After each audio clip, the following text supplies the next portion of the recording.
But my name is Christy Goldsmith. I'm the Assistant Director of the Campus Writing Program, and I am a huge Google proponent. So this year we have been doing a Google Suite sort of mini workshop series, and this is the last in our series on Google Forms. I'm joined today by my fabulous colleagues, Dr. Julie Birt, our coordinator, who also will talk a little bit about how to make forms connect with Google Sheets, which is super fancy. So we'll do that at the end today. Jackie Thomas, who is our project manager, and Keisha Avery, our grad assistant. We're so glad that you all could join us today. So without further ado, I think we'll jump right in, if that's okay. I have created a handout on Google Docs because, you know, we have to practice what we preach here. So if you will open that handout, you will see a link to a short survey. I'm going to actually go ahead and share my screen so I can show you where to click. Okay, so this is the handout you should see, and I'm noticing that folks are joining. I'll give you just another second to get on there. And while you're joining, I will remind you that the neat thing about Google Docs is if you're already logged into your Google account, up here where I have a little folder, you should have a little triangle, and it'll say Add to Drive. So you can just click that button, and that will add this workshop to your Google Drive, and you'll have access to it for as long as it exists. If you aren't logged into Google, then you would probably want to go to File and download a copy of this in your preferred platform. If you choose Microsoft Word or PDF, the link should stick and they should stay there for you as well. All right. So anytime you see blue, there is hyperlinks here. So we just hyperlink to our website so you can see where to find us on the web. And someone's already ahead of me. The short survey is right here. So if you click on that hyperlink, you should find yourself stumbling onto a form that looks something like this. It is a very brief 3-question form. Hopefully you have access to it. Does someone have it open? Give me a thumbs up if you have it open. Julie says we're good. Hey, Christy, I think Joan, did you have a question, Joan? Oh, thank you.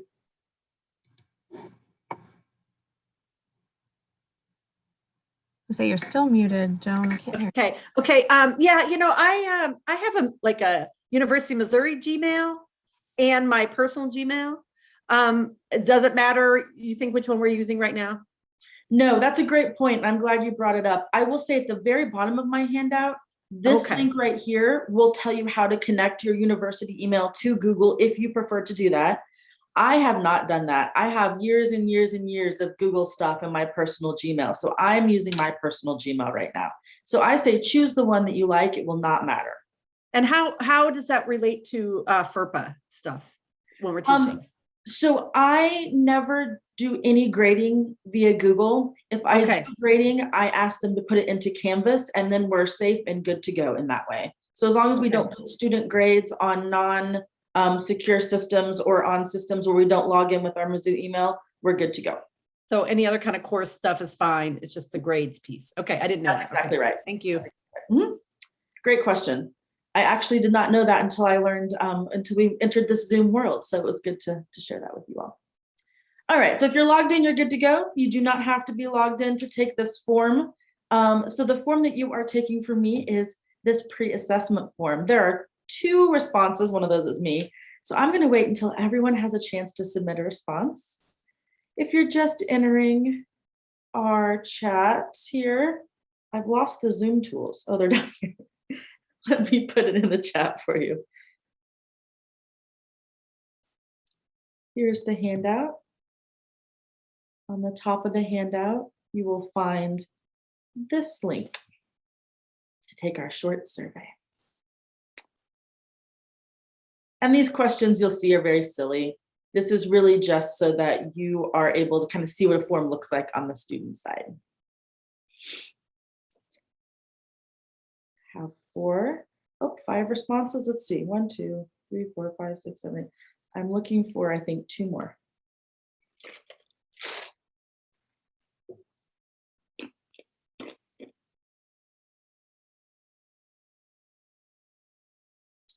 So as we're finishing up here, here's a really cool thing about Google Forms. And as you can see my screen, right? Sometimes clicking between windows is a challenge. Okay. So as you can see right up here, it tells you the number of responses as they roll in. It's like a real time. You just saw it switch to 6. really neat that, and you can do that. So you can kind of measure where students are, whether you're in seat or online. You know, sometimes those nonverbals online are really challenging. And so this is a nice way to know that most of your students are done. So most of you are finished. Here's something else that's really neat. And this is why I did not have you put your name on this. It's totally anonymous. But I wanted to show you kind of what the responses look like. So what's really neat is if you choose a multiple choice question, which I'll show you how to do all this here shortly, you can see this sweet little pie chart breakdown that you can just easily put into a PowerPoint slide or a handout or whatever. And you can see what it corresponds to. So it looks like we are well represented by the School of Health Professions today. That's excellent. If you choose a linear scale, it will make this sweet, this is a, you'll have to correct me, this is a bar graph, right? Yeah, I'm an English educator, so these words are all very unfamiliar to me. So you can kind of see where students are feeling. Where it looks like we're pretty comfortable with Google here, so that's neat. And then when it's a short answer question, you get this sort of short answer response. The other neat thing I wanted to show you is that you can look just one question at a time to see what all the responses were, or you can look at each individual person's. So if it is one where I want to see how, you know, their comfort with Google correlates to what they want to learn today, I can kind of see the individual response. The one more thing I'll show you before we jump into all the options you can do here is that you can create a spreadsheet from your responses. And when you do so, it drops it right in there. You can tell when the person responded, what school they're from, and all of that data. So it's really neat because it's quick, and as you're going to soon see, it's really easy, and it gives all kinds of quick sort of check-in formative data points. All right, so I'm looking here. I just want to read these real quick to see how to use Google Forms, both synchronous and asynchronous. I have that. How to incorporate in the classroom. I think I have some cool ideas, so hopefully you'll find that as well. Okay, very good. So we are back on the handout now, and I'll just keep screen sharing as we go through. There's a small group, so I can see all your faces over here on the side of my screen. So as you can see, Google Forms are quick to take. They're pretty low stakes for the entry, and they can have lots of different purposes. What we've put together here are maybe the 4 main purposes that might be the most useful in your synchronous and asynchronous classes. And I do want to say that before the world changed, I used Google Forms in my NC classes because they're super easy to click through on your phone. So even students that don't bring their laptops to class have found them to be really user-friendly. That's the neat thing about Google is they have a really nice mobile platform. Okay, so the main way that I use Google Forms is as a short survey to assess something about the students in my class. As I was doing research for our handout yesterday, I discovered the blog by this educator. I don't want to destroy her last name. We'll call her Kristen. And she has a great blog for all kinds of ways to set up Google Forms, best practices in creating surveys, etc. But the ways that she, or the key points that she makes are that the survey should be no more than 10 to 15 questions. They can help assess the knowledge of a subject. They can help you later make informed syllabus adjustments. They can help you group students, which I've done before as well. Have students kind of weigh in on what they're interested in and then group them by interest. That works out pretty neat. And they can also let you reflect on the class progress. So what I've provided throughout here is just examples of my own forms, and I won't click on all of them, but I did want to click on a couple of these so you can kind of see what they look like and how I use them. So as I said, I'm an English educator, and commas are everyone's nemesis, right? That's what commas are for us. And so I often, when I'm teaching a writing class, kind of have students do a little pre-assessment. So I know what kind of things I need to teach them. So this is a short little pre-assessment, enough to give me some data that will help me make my syllabus adjustments. My favorite way to use Google Forms, and this is what I've used in my synchronous online class this semester. Every class, my students have to do some sort of exit ticket. And my most favorite one is the e-note card. I was thinking about Dr. Birt and Dr. Spain's class where they use a physical note card and trying to make that go into the online world. And the cool thing about the e-note card is that when students respond, I can keep those responses. I don't have to hand them back to them or find a stack of note cards. So it's been neat to compare semester to semester. But essentially, I just kind of wanted them to know How were they engaged? What did they learn from today? What's a key takeaway? So this is literally a 1-question response that I say, find the best line from what we wrote in class together today. Or I might say, write 1 question that you have about this part of the lecture, right? So kind of just a way for them to have to remain engaged, but also to provide me some data that could be useful. So those 2 samples are just 2 of many examples of using surveys to assess either students' prior knowledge or their developing knowledge during class. I'll pause for a second if you have any questions or suggestions. I think I see Joan. Yeah, go ahead, just unmute and talk. We're informal. Yeah, okay. Real quickly, so you're using this right now and teaching synchronous online, right? So do you just put the link in your chat box, or do you use like a QR code? Yeah, so my students are very used to Google because my entire syllabus is on Google. It's like my syllabus is like a container of every handout and every rubric and every slides presentation. So I put the link both in my syllabus as a, don't forget before you leave class on this day, next to the date, do this. And then I also just put it in the chat. So they can just click on the link and it's super easy. Mm-hmm. Yep, they're used to that. If I were doing it in an in-seat class, a QR. Yeah, that's what I'm trying to think through because that's how I teach in seat. So yeah, a QR code would be great. I also like to use the URL shorteners and make it a URL that I use. I believe it's Tiny URL that allows you to, for free, adjust the end of the URL. So I might put my class name and say week 10 or my class name in week 11, and they would kind of get used to that as well. Yeah. Okay. That's good. Nice. And I'll show you how to shorten the link of the Google form, but it's still not one I would want to type in really. So more on that. Great question. Anything else? I have a question. If I want to do a class activity where the students are doing something with all the responses, what's the best way to share the results and the responses? Great question. So I actually, my students this semester are pre-service educators, and so they are teaching their lessons and all of their class colleagues are giving them feedback. And I actually provide the feedback to the teachers every day and ask them to sort of reflect on it. So the easiest way to share it is with this, the Excel or the Google Sheet spreadsheet that it creates at the end. And I'll show you again how to create this. I literally drop it in a spreadsheet, delete the things I don't care about. Like I'd be like, I don't care about this. And I might hide this column. And so, delete the things that aren't useful. And then it's super easy to just share this as I change it to anyone with the link and put it in Canvas, put it on, my course website, put it on my syllabus, whatever. And you can do that in real time. I've done that in the middle of class, like literally, let's take a 5-minute bathroom break and then I'll get this out to you and we'll move on to the next part of class. Great questions. Any more questions? All right. The other way that I most often use Google Forms, and in fact, this is what I started using Google Forms for. I recognize that there are other ways to do what I'm about to tell you. Qualtrics does this well. There's the MOCAT mid-semester assessment tool, but I find Google Forms to be, first of all, I can adjust it to my own class, right? Ask them questions I really care about and not have those really general questions.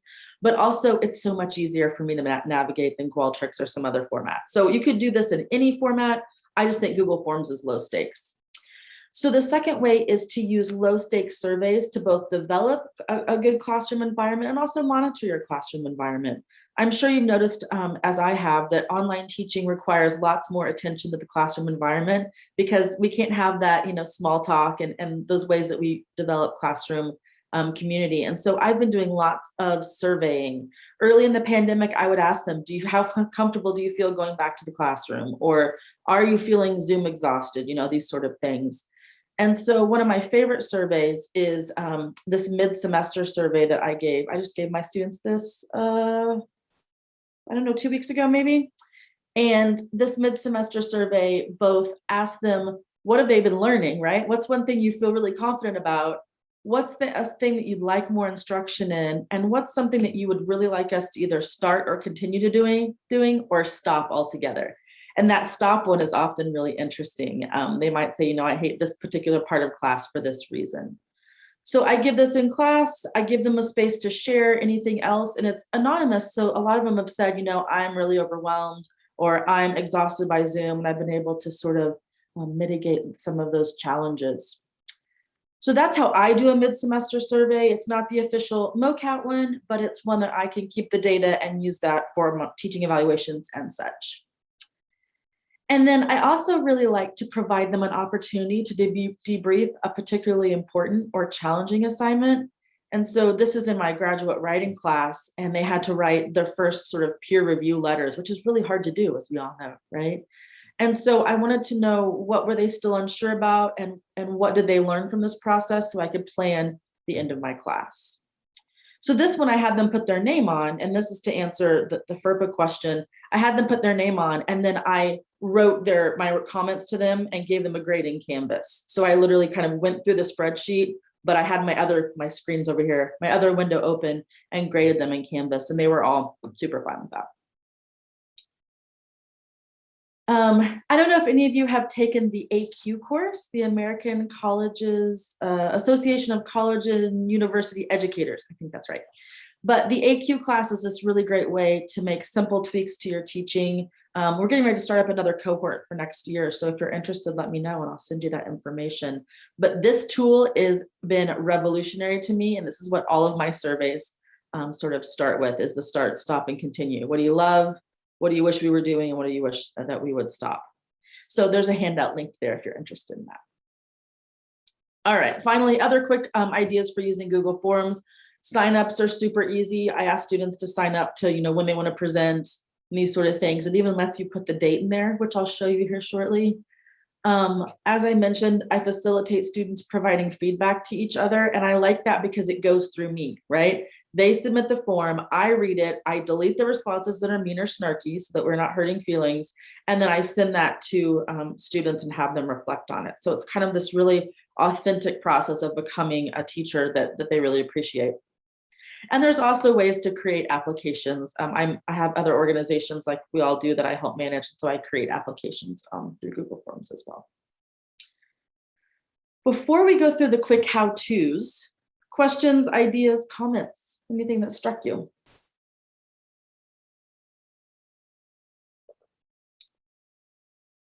Okay. Oh, Julie, yes. Christy, this sounds like, I was just thinking about my students just finished their first edition of their papers. Like, this would be a really good way for them to submit like a paragraph on, this is what I'm going to do. I don't care who they are. I just want them to read my feedback, right? So I think this would be a really good way to submit just an informal revision plan. I love that. Like, any way to get them to actually read the feedback and have to do it. Yeah, that's great. In some of these little forms that I do, I give them like a point for it, like 1 point, which does not even affect their grade at all, but like they care about the 1 point. So even if you had them put their name on it, you could just give them 1 point. And it's easy to run through the grade book and just enter a point. Great idea. Okay, so if you would like to see how to run through this, I'll show you very quickly, and I'm happy to stay on afterwards. I just want to be respectful of the time that we have announced. So I think Joan had one more question, right, Joan? Please, Joan. Is it okay? Yeah, so it's not specific, so maybe it should just say for the end, but I'll just put it out here and we can talk about it later. Do we have any sense if students are getting kind of exhausted or worn out from having to use multiple different kinds of apps and software to do a class? Yeah, that's a really good question. I think we will cover that now. So what I love about the Google platform is that it provides lots of stuff in one platform, right? So my students literally only use Canvas and Google. And when I ask them to do something on Google, I always put that link on Canvas as well. So they know that they could go either place. I always say, this is what I teach future teachers too, like to pick a thing you like and go with it for the semester and don't change midstream. So there's lots of other apps that I love. I love Padlet. I love Flipgrid. I love all these other apps as well, but I want to pick one and go with it for the semester. Otherwise they do get confused. And then I know we've learned that they always go to Canvas to check things. Like, that's the one place they go before email. So anything I want to make sure that they do, I make sure to also put in Canvas. Great question. All right, so if you go to forms.google.com, it's just like docs.google.com or sheets. Like, all that's the same. And the other neat thing is, once you're logged in, you can see my face up here. Once you're logged in, you can easily toggle between all of the Google things, which is why students don't seem to mind Google. I also will say that lots of high schools use Google like pretty intensively, so students kind of know about Google, which is also super helpful. All right, so to create a new form, it's super easy. You click this button and it always shows up in purple. I guess it's because Google Forms is purple. I don't know why. But a few things that I like to do is I first like to title the form. So I can put test form, and then here I usually put the class and the date and whatever. And once you type it here, if you just click in the title, it will title it for you. So that makes it really fast. Other things to know, I mean, I don't know about you, but it's important to me that it looks pretty. This is a story of my life. I waste so much time organizing rather than like doing the work. So if you click on this little artist palette, it will let you customize the theme. And this is also helpful because it reminds me, like, I can remember what it looks like and I know which form it is. My favorite one is this, so we'll just choose this. I love this little notepad and coffee cup situation. And you could change the color as well. So if I use the same form for multiple classes, I usually change the color or something so I can like kind of keep it straight. All right, so that's the unimportant stuff. Here's the more important stuff. This sidebar will help you navigate. So you can enter a new question with this plus mark. And the new questions, you can choose what type. So short answer is literally like a sentence, whereas paragraph is if you want them to write an essay. I will give you this quick bit of caution, and that is if you have them write a paragraph, it goes to the Google Sheets unless you grade it in the responses form, and it's kind of clunky. So if you want them to write a paragraph, do that in Canvas. Any of the rest of these, I think those are the Google Sheets thing. So you know these things, multiple choice, you can check multiple boxes. You can have a drop-down field, which is neat.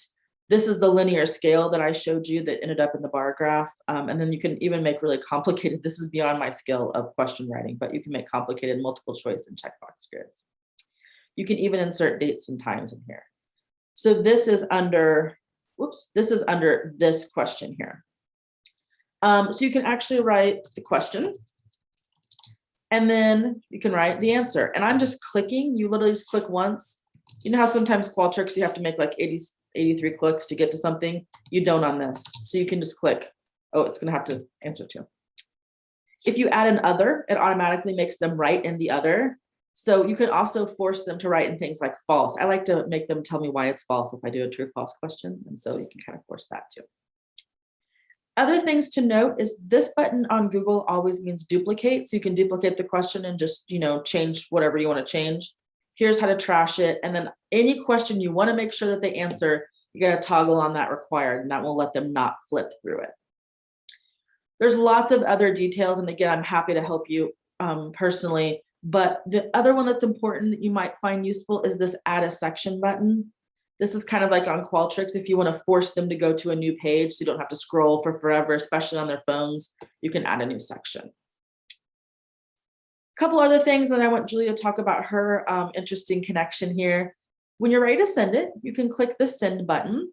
And I always click this link. So on Google, this little thing means link. Here's what I'm talking about, Joan. If you click shorten URL, like it's shorter, but you can't type that in. It's case sensitive, it's a mess. So I often take this and put it in a URL shortener if I want them to type it in from a PowerPoint or whatever. And then you literally just copy it and send it however you want to send it. Email, Canvas, whatever. Put it in the chat. One more thing that you might find interesting. So Google hides things, and these 3 dots are sometimes the most important part about any Google form. And that is where you can make a copy. So I like to save every semester so I can compare them. I think that's really a neat thing to look at in teaching. And so I make a copy, change the date, and I can send it. This is also where I could add my TAs or my collaborators so that they could also see the responses.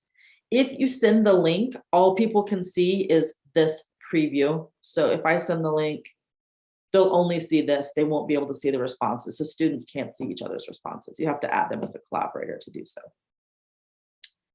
I'm going to stop sharing. And as I'm doing so, I will ask if there are any quick questions, and then Julie will tell us this really cool connection we can do. We're hoping next year we're going to double down on our Google. Like I'm apparently running this Google show, so we're gonna keep it going, and we will have sort of a workshop where you can come to the workshop and we can build a form together if that seems to be something that you would like. So look for more Google announcements from us. All right, Julie, take it away. Can do. Let me zoom in a little bit here. So what I just wanted to share really quickly was something I discovered. Whoa, it got really big. What I discovered when I was working in Google Sheets was that you can actually create a form directly in a Google Sheet that you already have established. So say I want to keep all of my data from my students' labs in one single Google Sheet so they don't have to keep finding different Google Sheets. It's really easy to create a form, excuse me, a form. And so I wanted to show you briefly how to do that. And the great part is all you do is you go up to tools when you're in Sheets where you want to add it and hit create a form. And that's going to open up a blank form just like Christy was showing. It's already titled based on the title of my sheet. I can change that, change the questions, add questions. But the nice part is if I go back to my form, at the bottom, there's a tab that's now created for the answers to that form. So it's automatically going to pull it in. I took one of my labs and I made it into a form, and all of the students have to do is when they fill out that form is that it pulls right into the Excel sheet. So if you have students who aren't particularly comfortable with entering data into an Excel sheet, you can provide them the form, they fill in their data. I have it in the Excel sheet. I can now analyze the data or to share the full Excel sheet with the students. So something I hadn't really considered was rather than telling them to go to the Excel sheet and fill it in, would be that they could just fill in this form, which they're probably more comfortable with. And then it would show up there and we could use it furthermore in class. So just wanted to show you that. So every form I create, as I click add form, I can send it, I can edit it, and I can just keep, if I click off of it, I can keep adding new forms, creating forms, and they would all be aggregated in this one Google Sheet. So if I wanted to do this, like, you know, every couple weeks in my class, I could have my entire semester of responses in one. Oh, that's really neat. I didn't know that existed. That's cool. I didn't either until a few weeks ago. All right, remaining 2 minutes. What questions do you have? What unanswered questions still exist? What ideas do you have that we did not cover?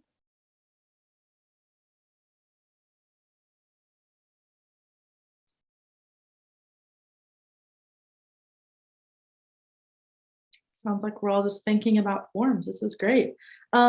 Here's a question I have for you, Julie. So if you do that, you wouldn't want to share that Excel sheet with students, right? Because they would automatically be able to see everyone's responses. That would be an Excel sheet I would keep just for me, unless you wanted them to see everyone's responses, right? Yeah, I guess it depends on what you were doing. If they didn't have any names on it, they could just see. I would probably share it after I was done, like collecting responses, right? If we were in the lab in person and they'd entered this ahead of time, like as a pre-lab, that would be a good place to share it. I guess it just depends on what your goal is, right? I just like the idea that you can aggregate it all into one sheet. I don't know about you, but I think I have to spend my summer organizing my Google Drive because it's a disaster. Yeah, I have a few decades of Google stuff in there still too. And it's made me think of the question asked earlier, and that is, how do I get this information to students? If you want multiple form information to be sent to students, that's something you could do. I send just the link to the one form, but that could be a way. Yeah, John, what were you gonna say? Yeah. So in Canvas, then are the Google apps external tools? Is that what we're linking to? Okay, that's a great question. Are they external tools yet? Because last I checked, they were on the way. Julie, have you looked? I haven't looked recently. I haven't been using it in the class I'm currently teaching. So I don't use them as external tools. The reason I don't use VoiceThread is I find those external tools to sometimes be very clunky. So you can't like grade within it. I just type up my assignment and I link the words, you know, I hyperlink just like you hyperlink anything. And then so students have to click on the link and they go to the Google for the handout or whatever. However, students can upload a Google link. So when you create an assignment, if you'd like them to create it in, say, Google Sheets to do their answers, they can upload that link to you and you can grade it within Canvas Speed Grader. All you have to do is enable on the assignment when you create it, enable the URL option. I will say the only thing that students have struggled with is that, and I want to show it to you. So let me show you real quick here. But don't they have to then be using their university Gmail now? I mean, I feel like this is, no, they can do it with, okay. Yeah, they can do it with their own mail. Yeah, that is a thing. Most of them do it with their own Gmail. So here's the challenge. When they upload it into Canvas, that's their assignment, you're just writing comments in Canvas. So there's no FERPA issues there because it's within Canvas. This is the issue. When they click share with you, they have to make sure to change this because it defaults now to restricted. So if they copy this restricted link, then you can't access it. So the first time or two this semester that I used Google, when I asked them to actually upload a Google link, I had to go through and make sure I could open them all and then send them a response that said, here's how to fix it. So you have to make sure to click anyone with the link. And that's how we get around the fact that it doesn't matter whether it's their Mizzou address or not. And of course, I don't do quizzes this way, anything that I would want to keep secure. But my students write reading responses, they write all kinds of things on Google. It's just you have to change that to anyone with the link, and then that solves the problem. I'll tell you, if you're learning about being engaging, my favorite engaging tool, and we have a workshop on this, is Jamboard, where it's basically a bunch of sticky notes and they can sort of all work in this sticky note platform together. It's super neat. But again, I just put the link in there, just hyperlink it. Well, our time has expired, so I want to thank you all for coming and then say that Julie and I will hang around for a couple minutes if you have any additional questions. We try to keep these short and sweet, and soon Jackie will have the entire Google Suite recordings up on our website, so we'll make sure to send that out as well. Thank you all so much.